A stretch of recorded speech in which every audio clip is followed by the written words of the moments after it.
Bueno, él no necesita presentación, es el alcalde legítimo de Caracas, ¿no? El dirigente político de muchos años, desde muy joven, él es Antonio Ledesma. Está en el exilio en España y lo primero que le voy a preguntar, porque además podemos seguir sus recomendaciones, es él, su esposa, que viven allí en España, ¿qué está haciendo, ¿no? Para prevenir ser víctimas del coronavirus? Bienvenido y un abrazo. Un abrazo también para ti, Napoleón, y para toda la gente que nos está viendo en el mundo. Como siempre lo comento cada vez que inicio estos diálogos a través de este programa 24 horas, arriba corazones, en medio de esta gran calamidad que afecta al mundo entero, pero sobremanera a los venezolanos por las condiciones en que está el país, de la cual seguramente vamos a conversar en el transcurso de esta entrevista. Lo primero que estamos haciendo, Mix y yo, que estamos reducidos aquí en nuestro espacio, es cumplir rigurosamente el aislamiento. Creo que eso es lo que corresponde, porque bien sabemos que esa es la barrera para espantar, para protegernos de ese virus. No hay vacuna, no hay medicamento que te inmunice, de allí que lo que realmente corresponde hacer es aislarse de manera plena, y nosotros estamos cumpliendo esa rutina. En lo personal, tenemos la experiencia de haber vivido un confinamiento por más de 30 meses. Recuerda que tuvimos la casa por cárcel. Había gente que decía, bueno, están más o menos bien, no, preso ni en su casa, como se dice.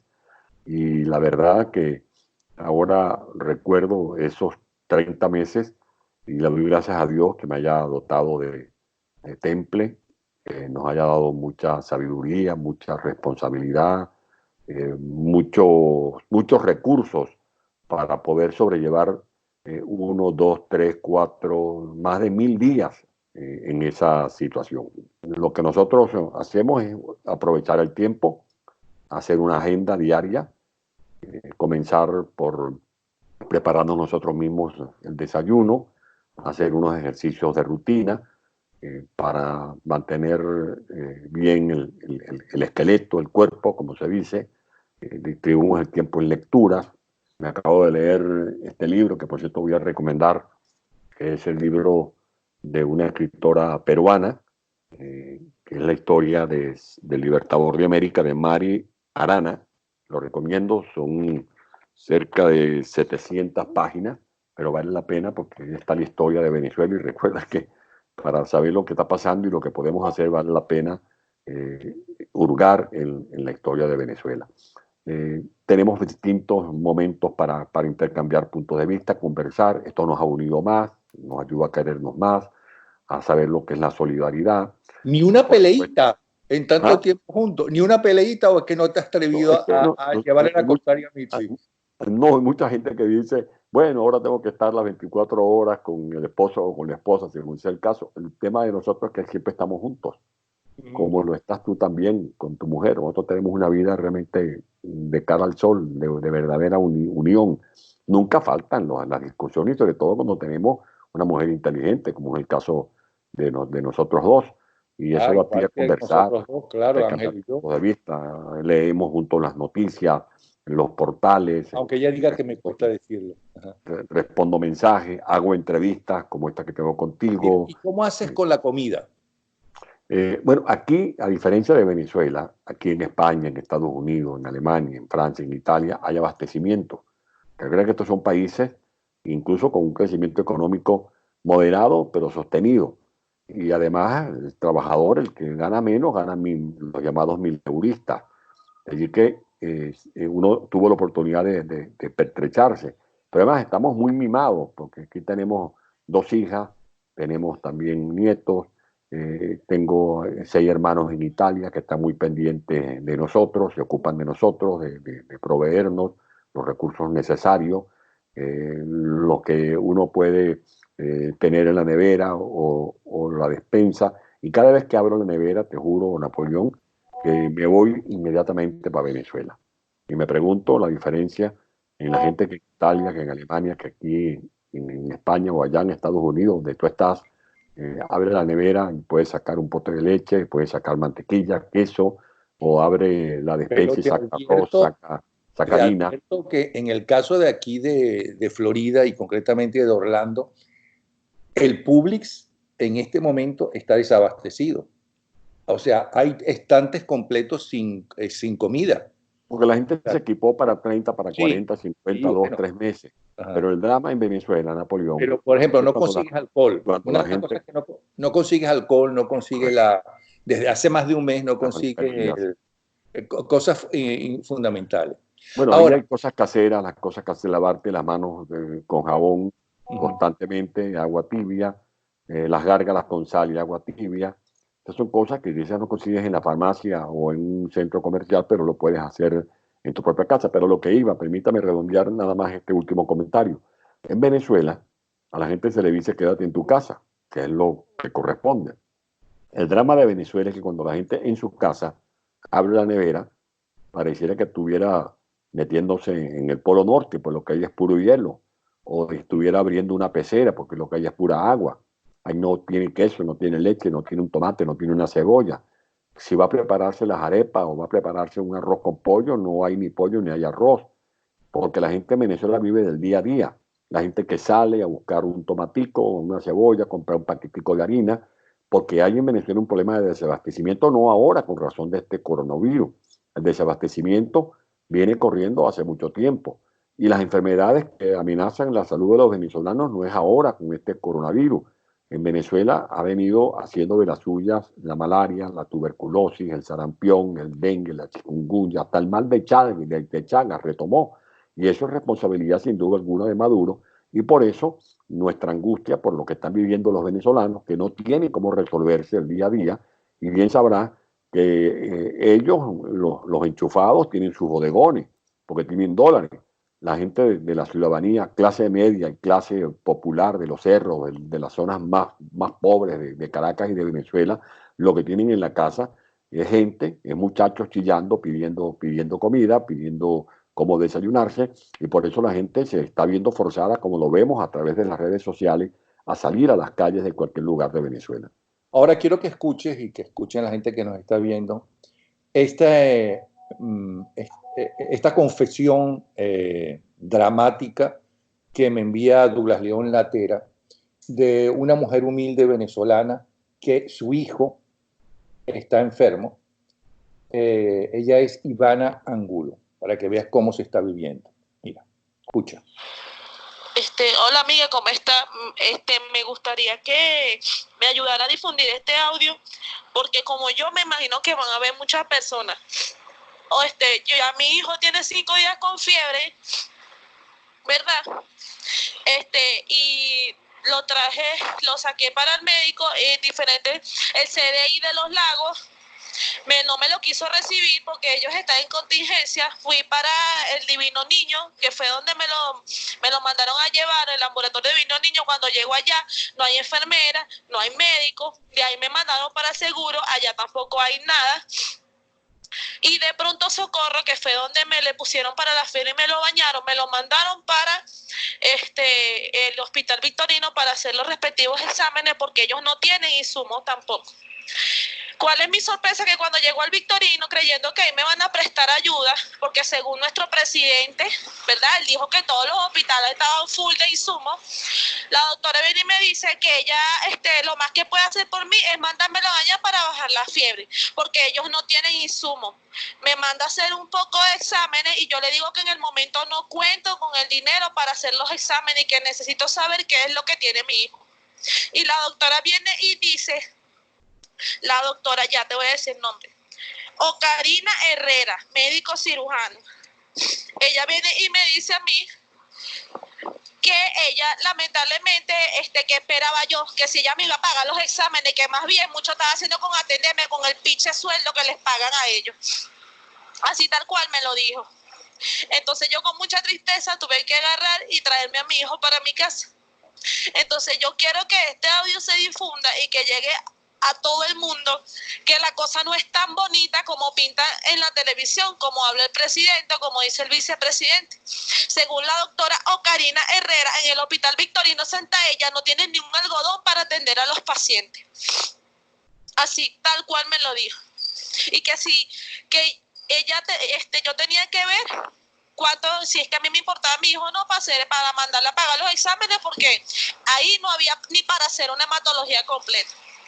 Entonces yo le agradecería a Mía que me ayudara a difundir este audio muy responsablemente. Yo me llamo Ivana Angulo, mi hijo tiene 7 años de edad y yo sé que como yo mucha gente va a pasar por esto. Bueno, esa es la realidad del pueblo venezolano. Una tragedia, el relato de la señora Ivana, pudiéramos decir que representa a millones de ciudadanos que deben estar padeciendo esta misma angustia que acaba de relatar la señora Angulo, que es lo que sufre su hijo. Y como le ocurre a este muchacho, le ocurren a muchos adultos, incluso ancianos. Y vemos como las huestes de Maduro salen a perseguir a la gente, a amenazar a la gente, a paliar a la gente, que son los más hortarios, que solamente llevan palizas. Otros corren peor suerte, que son, por ejemplo, los que han sido ejecutados, porque la cúpula militar hasta ahora está dejando que sean los llamados colectivos los que actúen como pelotones de ajusticiamiento. Pero ¿hasta dónde puede llegar esta situación? Porque lo que se teme es que pueda haber una avalancha, un desbordamiento de la ciudadanía, bajando de los cerros, la gente saliendo de sus apartamentos, en las urbanizaciones, no solo en Caracas. Este es un problema general, porque el hambre no se da por territorios, el hambre copa todo el territorio nacional. Y como lo hemos recordado, este problema de hambruna lo decretó la propia ONU, que calificó la situación de Venezuela como crisis compleja. Más del 64% de los venezolanos acusan desnutrición. Los informes que constantemente da a conocer una profesional muy respetada, como es la doctora Rafali, ratifican semana tras semana que todos los días se incrementa el número de centenares de miles de niños que presentan desnutrición crónica. Esos niños son vulnerables, no resisten una gripe, mucho menos van a poder darle la batalla al coronavirus. Y por eso aquí lo urgente es proceder a la instalación de un gobierno de salvación nacional, mucho más que lo que está ocurriendo en este momento en los Estados Unidos, donde se acaba de ratificar que Maduro tiene nexos directos con el terrorismo internacional, con el narcotráfico.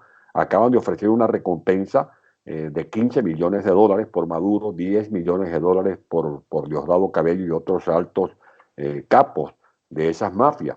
De allí que urgentemente tiene que haber un pronunciamiento de nuestros militares, de los militares que no tienen vínculos con el narcotráfico, que supongo que los hay muchos, que no tienen vínculos con el terrorismo y que no pueden seguir cargando con este lastre, no pueden seguir sosteniendo a narcoterroristas y a narcotraficantes, como ya está confirmado. Ya no se trata de los familiares, de los sobrinos, de los primos, de los cuñados. Se trata de una responsabilidad directa y por lo tanto creo que aquí cabe activar urgentemente los dispositivos constitucionales, como el artículo 350, que indica que militares y civiles como tú y yo, Napoleón, y los que nos están viendo en cualquier parte de Venezuela y del mundo, militares y civiles, ciudadanos de tradición republicana, democrática, estamos obligados a desconocer un régimen cuando ese régimen se pone de espaldas a los valores y principios de nuestra democracia o cuando menoscaba los derechos humanos. Maduro tiene años menoscabando los derechos humanos. En Venezuela ha habido ejecuciones extrajudiciales.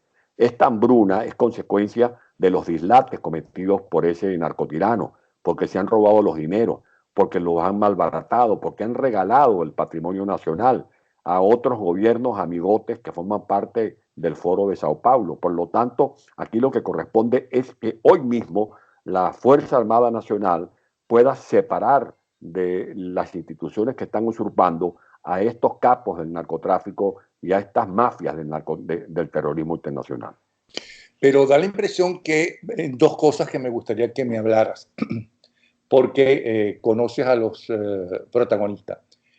¿Por qué los dirigentes políticos democráticos no terminan de unirse? Yo entiendo que puedan tener puntos de vista totalmente diferentes de qué hacer con Venezuela, pero todos están unidos, deberían estar unidos de salir de este régimen, como sucedió en el año 57 en Venezuela, que se unieron desde los comunistas hasta los socialcristianos, todos, y se pusieron de acuerdo y luego hicieron el pacto de Punto Fijo para poder gobernar frente a los intentos golpistas que todavía quedaban ya desde el primer momento en que Wolfgang Larrazábal fue presidente de la Junta de Gobierno, una vez que se va del país Pérez Jiménez.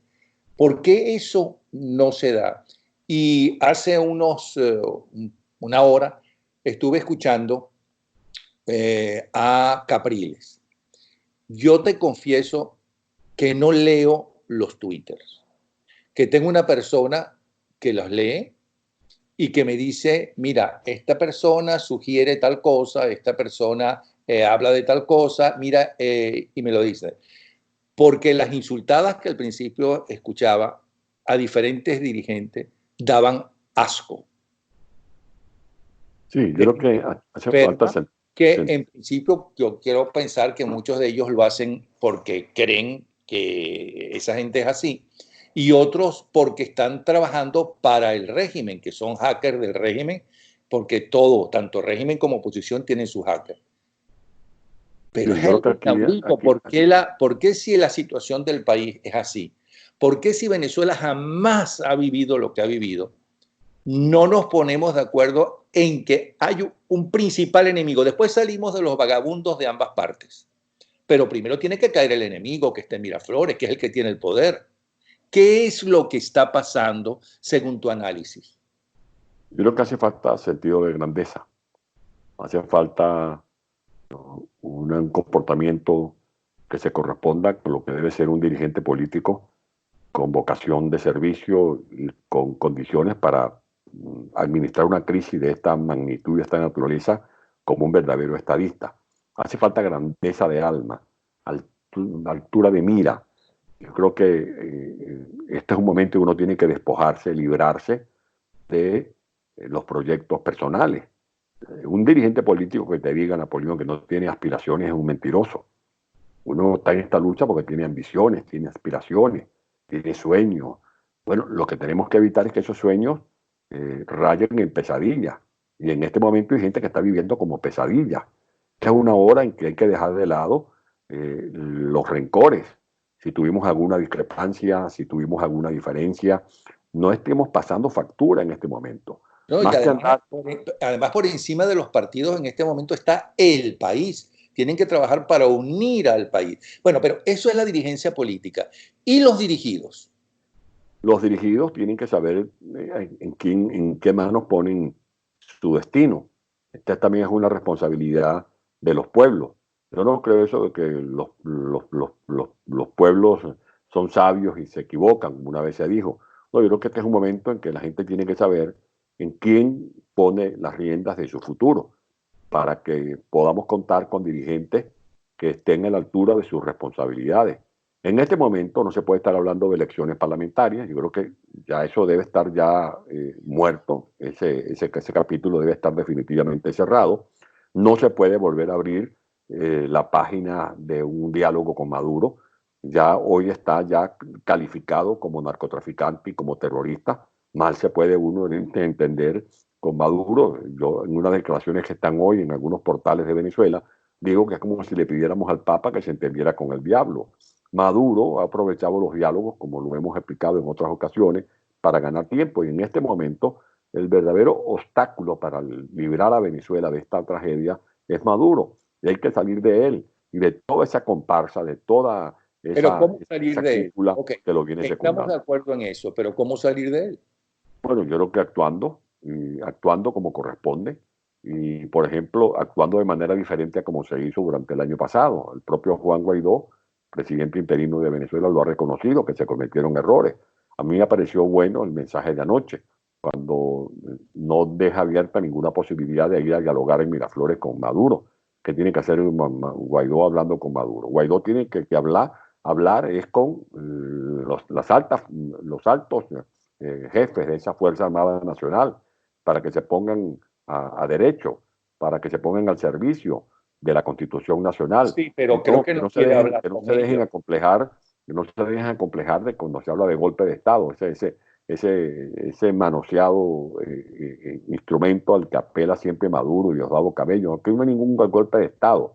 Yo abiertamente digo que sí, que estoy trabajando desde hace tiempo, por eso vengo diciendo que tenía corazonadas, que tenía palpitaciones, de que venían cosas para Venezuela, porque las soluciones son como los partos. Yo siempre uso este símil. Los partos son dolorosos. Cuando nos parió Espérate nuestras un madres momentito. sufrieron, pero después hubo vida. Perdona que te interrumpa, pero tengo entendido que golpe de Estado sería si los militares, ¿no?, como quiso hacer Chávez con Carlos Andrés Pérez, ¿no?, intentan tumbar o tumban a un gobierno legítimo. Legítimo, Pero correcto, es que Maduro no es un gobierno legítimo, por es eso un mismo, gobierno legítimo, por tanto no sería un golpe de Estado, sería la restitución de la Constitución. Has puesto el bate en la pelota, Uh-huh. eso es correcto, por eso yo me aferro al artículo 1350. Aquí no se habla de golpe de Estado, aquí hay que hablarle directamente y abiertamente, sin pelos en la lengua, a los oficiales de la Marina, de la Aviación, del Ejército, de la Guardia Nacional, a que ellos están obligados, no es que quieran, es que están obligados de sacar ya a Maduro del poder, reducirlo a él y a las mafias, que son un grupo. No puede ser que 20, 30 personas mantengan en jaque mate a más de 25 millones de venezolanos dentro y a más de 5 que estamos afuera, y que sean también una amenaza para la comunidad internacional.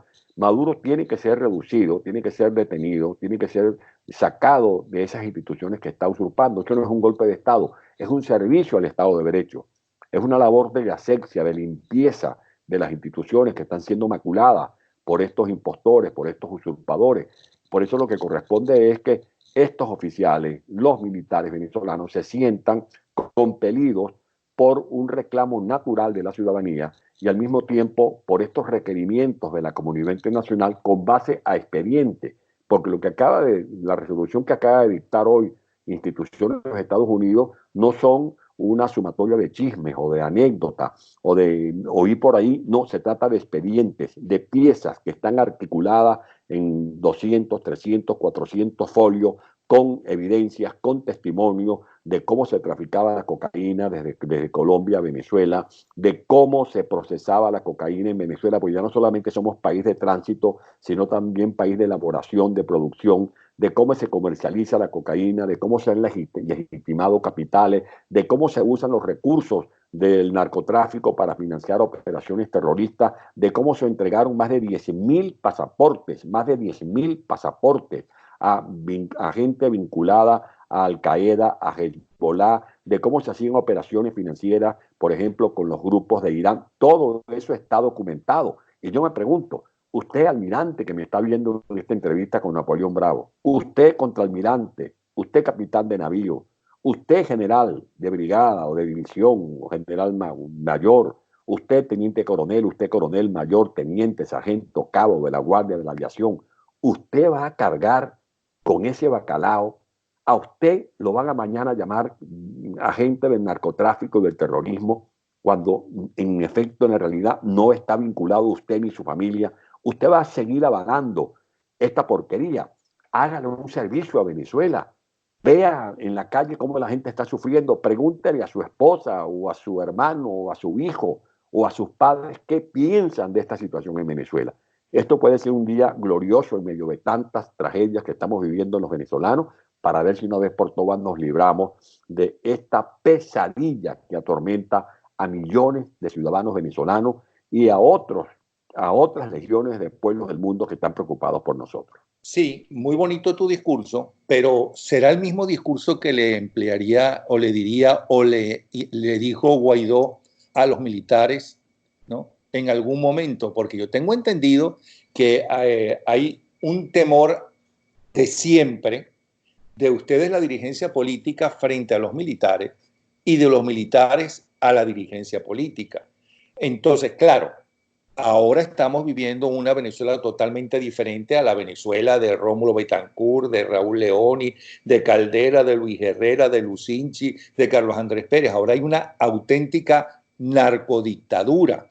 Los militares deben saber perfectamente que si arriesgan su vida, como es su obligación, porque para eso se metieron a militares, ¿no? Para arriesgar inclusive con su vida la patria y hacer cumplir la Constitución. Ese es su trabajo y para eso fueron formados, creo yo, por lo menos en teoría.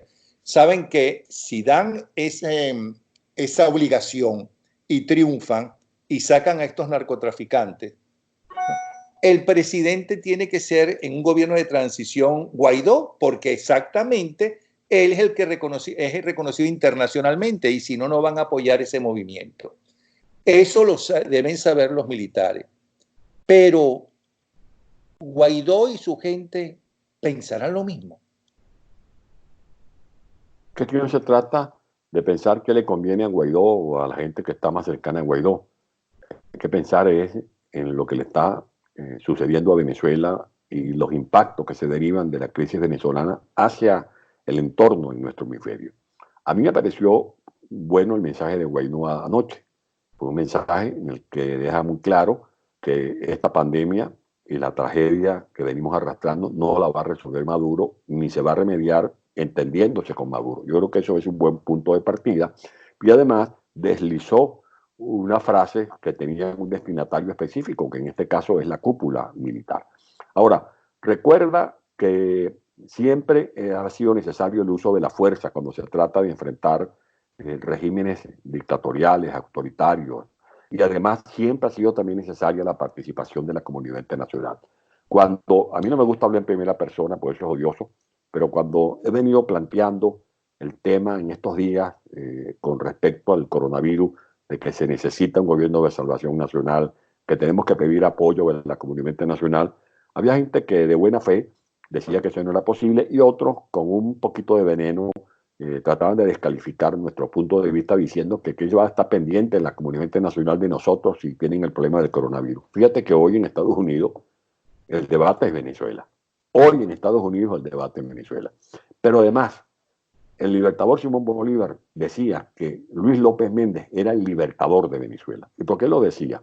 Porque Luis López Méndez, cuando viajó con él y Andrés Bello a Londres a tratar de diligenciar apoyo del Imperio Británico y a buscar a Francisco de Miranda, que estaban allá en Londres en 1810, eso fue un viaje que se hizo en julio de 1810, Luis López Méndez se quedó allá. ¿Y se quedó allá haciendo qué? Buscando a la Legión Británica, buscando a soldados escoceses, a irlandeses, buscando apoyo de Europa hacia Venezuela, y por eso Bolívar lo llamaba el libertador de Venezuela, porque se quedó haciendo gestiones para buscar apoyo. Pues bien, si en aquellos momentos tuvimos apoyo de norteamericanos, tuvimos apoyo de Petión en Haití, tuvimos apoyo del almirante Petión, tuvimos apoyos de peruanos, que después fueron, por supuesto, cuando se creó Perú liberado por Venezuela. Nosotros necesitamos ahora más que nunca la ayuda de la comunidad internacional. Esto que está haciendo Estados Unidos, de procesar esas denuncias de narcotráfico y terrorismo en Estados Unidos, porque en Venezuela no hay seguridad jurídica, en Venezuela no hay tribunales, en Venezuela lo que hay son pelotones de fusilamiento, y el Poder Judicial está en manos de un capo como es Michael Moreno. Esto que está haciendo Estados Unidos es una labor de cooperación con ellos mismos, porque no es que nos aprecian y son solidarios, pero que también ellos están cuidándose a sí mismos. Ellos saben que esas mafias de terrorismo y de narcotráfico son una amenaza para Estados Unidos, como lo son para Brasil, y por eso el señor Bolsonaro está pendiente de Venezuela, y como lo es para Colombia, y por eso el señor Duque, el presidente Duque, ha estado constantemente pendiente, muy solidario con la causa de Venezuela. De allí que yo le digo a los venezolanos que están sufriendo, como lo narró hace algunos momentos la señora Ivana Angulo, los venezolanos que están padeciendo enfermedades, hambruna, bueno, que hay que resistir. Hay que resistir. Tengo razones para ser optimista en medio de esta calamidad. Y por eso hay que seguir impulsando. Aquí no hay que titubear, aquí no hay que vacilar, aquí no hay que tataratear, como se dice en lenguaje coloquial. Es una hora de apretar el paso, seguir adelante y forzar la salida de este rey. Pero déjame hacerte la pregunta, porque si no te amenazo con Rosalía Romero, que te salga en la noche. ¿Ok? Rosalía Romero es una mujer que para mí es mi segunda madre, y tanto él como Mitzi querían muchísimo, y eso me consta. Y yo lloramos bastante su muerte. Mira, pero ¿por qué entonces la gente que dirige esto que sería el gobierno de transición, empezando por Guaidó, que no lo estoy criticando, solamente es una pregunta, tiene tanto recelo de los militares? Y alguien le aseguró a los militares, si es que después de escucharlo le respondieron o llegaron a algún acuerdo, que después no los van a llamar golpistas. Que Guaidó ofreció una amnistía. Eso tampoco significa. Primero, vale la pena que la amnistía tiene un mensaje claro, que es que no hay cacería de brujas, no hay venganza. Lo que no puede ofrecer Juan Guaidó ni nadie es que no haya justicia. No, pero es que no me estás entendiendo. Ahora, si aquí vamos a estar diciéndole a los militares, prepárate, porque yo te estoy esperando con un bate y te voy a quitar el carrito que le compraste a tu esposa y le voy a quitar la plancha que le pusiste a tu abuela y le voy a quitar el vestidito que le compraste a tu hija para los 15 años. Por supuesto que esos militares no. Antonio, estamos hablando de los militares que tú mismo mencionaste antes, por eso que son militares honestos que no están metidos en el narcotráfico. De eso estamos hablando. Que hay muchos militares que nada tienen que ver, militares que respetan a veces no tienen ni cómo cubrir sus propios costos. Eso es verdad. Yo no sé que esto a veces le cae antipático a la gente que tiene una animadversión, por supuesto entendible con el tema de la Fuerza Armada Nacional, pero una cosa son los que han hecho grandes negocios, traficando gasolina, traficando alimentos, traficando medicina, los que se embolsaron miles de millones de dólares o cientos de millones de dólares haciendo negocios con Cadivi, los que han ejecutado a gente inocente, los que dispararon contra Pernalete, contra Vallenilla, contra Lemuel Lander, los que mataron estudiantes, los que torturaron a Rafael Acosta Arévalo, los que ejecutaron a los compañeros de Junquito junto con Oscar Pérez, los que mataron al concejal Fernando Albán, a Franklin Brito, etcétera, etcétera, etcétera. Es una cosa distinta a que tú también digas que todos los militares tienen que estar pasados por las armas. No. Recuerda que aquí ha habido movimientos militares. López Contreras venía de ser el edecán, la mano derecha de Juan Vicente Gómez, y después presidió el proceso de transición en 1936. Medina Angarita venía de ser también parte de ese anillo militar con López Contreras al servicio de Juan Vicente Gómez. Y fue un presidente con algunos vestigios de demócrata. Y después de Pérez Jiménez vino una junta militar presidida por Gufan Arrazábal, que era también parte de ese anillo militar al servicio de Marcos Pérez Jiménez. De allí que dentro de las Fuerzas Armadas hay reservas. Y en este momento ellos tienen una responsabilidad de ponerse al servicio del gobierno de transición para consolidar lo que he llamado un gobierno de salvación nacional con toda la urgencia del caso.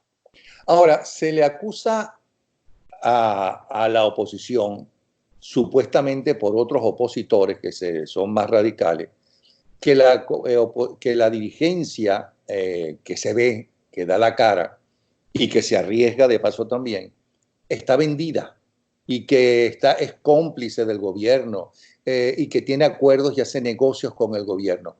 Yo supongo que habrá más de un vendido en todas partes porque seres humanos son seres humanos y en el mundo entero hay todo tipo de personas.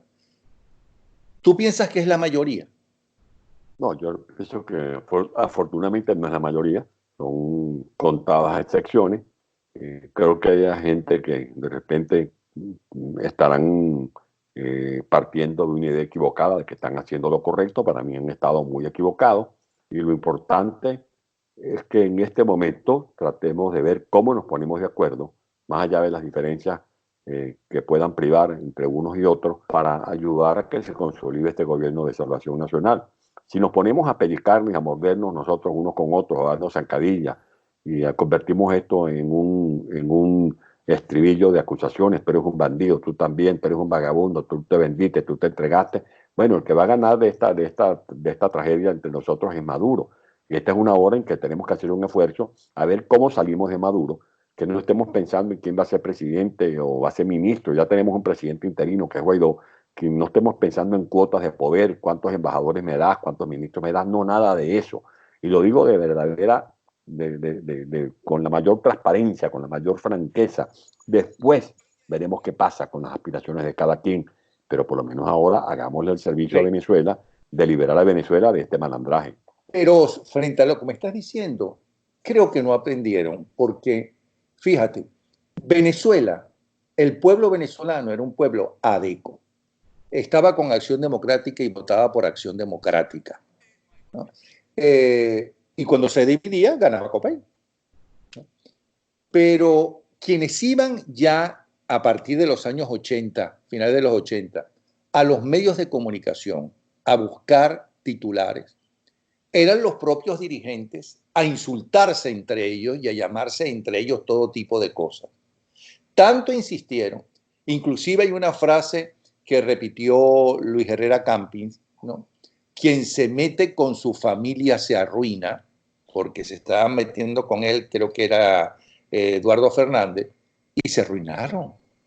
Y entonces hubo otra frase de Teodoro Pekov, que una vez dijo que si era verdad lo que los adecos decían de los copellanos, y a su vez era cierto, los copellanos decían o le imputaban a los adecos, ninguno de los dos tenía razones para gobernar. Hubo un proceso de mutua, de un cainismo, la política caimita, devorándose unos con otros, y por supuesto eso después terminó en el Caracazo, después terminó en el golpe del año 92 de Hugo Chávez. Llegaron los falsos redentores que se montaron en esos estribillos hablando del gol, denostando del pacto de punto fijo. Mira lo que tenemos, mira lo que tenemos. La gente que en el año 92 o en el año 89, cuando Carlos Andrés Pérez anunció el paquete de ajuste, cuando nombró a ministros como Miguel Rodríguez, Herbert Torres, Moisés Naín, Gustavo Rosen, Carlos Blanco, por citar solo algunos, los calificaron de los Chicago Boys.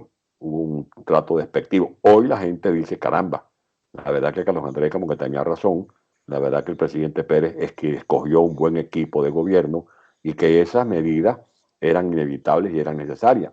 Hubo errores, como por ejemplo la falla en la comunicación de los alcances de la política económica. Yo creo que tenemos que aprender de esas vivencias. Y en este momento, más allá de las diferencias que puede haber entre uno y otro dirigente, esta es una circunstancia en la que tenemos que unirnos, pero de verdad, verdad. No, ¿y por qué no lo entienden? ¿Por qué con ese pasado no lo entienden? Porque a veces privan o las ambiciones personales o los rencores o las facturas. Hay gente que en vez de pasarle factura a Maduro por lo que le ha hecho a Venezuela, quieren pasarme factura a mí o quieren pasarle factura a otro porque tuvimos alguna diferencia en este tránsito. Yo creo que tenemos no que hacer borrón y cuenta nueva, pero sí, por ejemplo, allí sí hay que hacer una tregua entre nosotros. Ahí sí vale la pena hacer una tregua, no con Maduro, que ya está tachado de narcotraficante y de terrorista. Yo creo que en este es un momento que si algún servicio le podemos hacer al pueblo de Venezuela, toda la dirigencia política, es demostrar que somos capaces de ponernos de acuerdo para ver cómo logramos la instalación lo antes posible de ese gobierno de salvación nacional. Eso es cuestión de horas, yo creo que es cuestión de horas. Si de verdad hay conciencia de lo que está pasando en Venezuela, si de verdad se ha captado el alcance de estos dictámenes que acaban de ofrecer desde Estados Unidos, a los cuales se van a sumar otras instancias internacionales, tienen que haber otros pronunciamientos. De eso hemos venido hablando y eso es también consecuencia de lo que se ha venido trabajando desde hace mucho tiempo, porque repito, estos no son una melcocha de chismes o de anécdotas, estos son expedientes que están articulados, que están nutridos de datos, de informaciones, de testimonios y de pruebas incontrovertibles, como decimos los abogados en los estrados judiciales. Por lo tanto, insisto, más allá de las consideraciones que pueda hacer uno u otro, lo que corresponde es que la cúpula militar se disponga a desalojar del poder a Maduro y a su camarilla para facilitar la instalación de un gobierno de salvación nacional que a su vez se encargue de recuperar las instituciones de la República y de enfrentar esta tragedia de la pandemia del coronavirus. Aquí ya tenemos un gobierno legítimo, un presidente legítimo que reconoce la comunidad internacional. Yo estoy seguro que si se da ese paso que estoy sugiriendo, que estoy proponiendo, inmediatamente el Fondo Monetario, el Banco Mundial de Venezuela, el Banco Interamericano de Desarrollo, otras instancias internacionales van a dar los recursos para que se puedan tramitar las adquisiciones de alimentos, de medicina, de camillas, de camas, de instrumentos quirúrgicos, de equipos para habilitar los centros hospitalarios y de poder instalar hospitales de emergencia, como lo hicieron en China, por ejemplo. Eso perfectamente se pueden instalar hospitales de emergencia en la frontera de Colombia con Venezuela, con Brasil, buscar inmuebles que se pueden habilitar y convertir en hospitales, comprar los desinfectantes, comprar el cloro, comprar los guantes, las mascarillas. Todo eso se puede tramitar con urgencia, pero es con urgencia. Eso es para ayer, no es para mañana, porque ya está en marcha la tragedia en Venezuela, no ahora con el coronavirus. La tragedia viene corriendo por los pasillos del diablo, por donde se mueven todas estas miserias humanas que le han hecho tanto daño a nuestra población. Antonio, muchísimas gracias por esta nueva conversación que nos has dado, ¿no? Un abrazo para Mitzi, un abrazo para ti, y espero que te escuchen, pero que te escuchen los militares y también los dirigentes políticos y también esa gente para quien uno piensa que el enemigo para ellos no es tanto Maduro como el político de la oposición que ellos detestan o quien ellos creían en un momento dado y se sintieron traicionados o no sé, o algo de eso, se den cuenta que el enemigo está en Miraflores y que después, ¿no?, se decantará si tenemos suerte, ¿no? Y tenemos un país mejor inclusive que eso que llaman la Cuarta República. 3 cositas últimas. Uno, no olvidarnos de los millones de venezolanos que están en la diáspora, la situación de los miles de venezolanos que están en Perú, de los que están en Chile, de los que están en Ecuador, en Argentina, en Colombia, en Europa y en Estados Unidos. 2, nuestro reconocimiento a todo el personal de médicos, de enfermeras, los voluntarios, de las ONG, desde Cruz Roja, Médicos Sin Fronteras, etcétera, etcétera. Nuestro reconocimiento, nuestro aplauso, nuestra eterna gratitud. Y 3, que insistamos, y tú, Napoleón, que tienes tanto alcance, insistir en esa campaña de la liberación de los presos políticos de Venezuela. Ayer veía un testimonio de la hermana de Vasco da Costa, la verdad que es conmovedor, todas las denuncias que viene haciendo constantemente Tamara Sujú, por ejemplo, sobre el tema de los presos políticos en Venezuela, muchos en riesgo de contraer el coronavirus y morir. Ya bastante han sufrido, encarcelados, pero ahora el sufrimiento de su familia de no saber cómo están sus seres queridos en esa mazmorra. Gracias entonces. Arriba corazones. Antonio Ledesma.